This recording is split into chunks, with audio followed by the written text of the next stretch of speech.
Thank you very much. I'm Tim Frye. I came to Columbia as a graduate student in 1989. I returned as a faculty member in 2006, and I'm here to defend our university and defend democracy. We face an existential threat from those that wish us harm.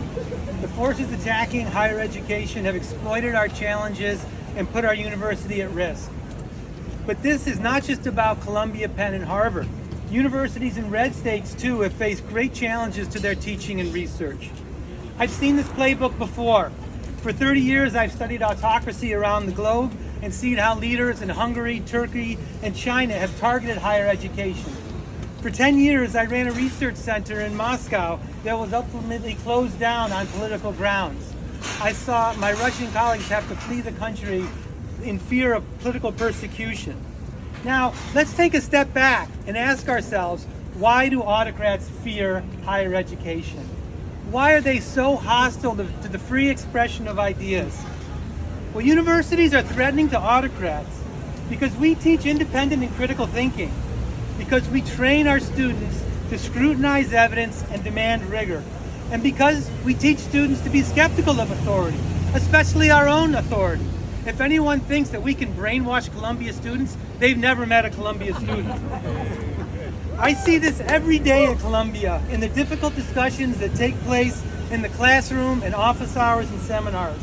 There's nothing more exciting than in my classroom witnessing students having vigorous discussions about the nature of democracy across party lines. Columbia's calling card, the core curriculum, is designed to create the independent and critical thinking skills on which democracy depends. That is why we are attacked.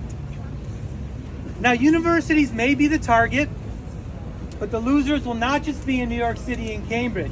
They will be in Dallas and Des Moines as well. We will all lose. Our universities are the best in the world, and they've sparked innovation in medicine and science and the economy that other countries can only dream of.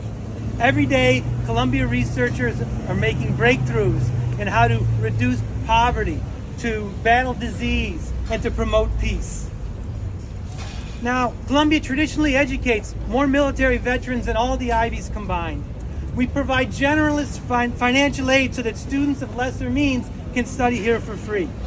And for decades, we have trained the leaders of our country, from Barack Obama to Neil Gorsuch.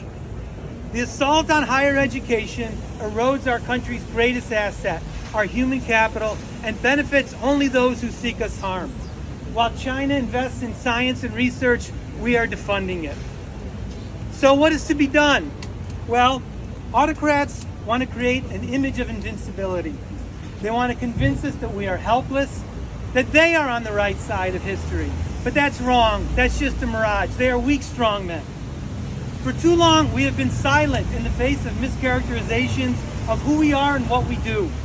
We have allowed our critics to define us by not publicly countering their misleading narratives. We must do so now at every turn. We need to build allies. We have over 400,000 alumni who need to know the danger that we face. We need to build allies in the business community who stand to lose from a stagnant economy.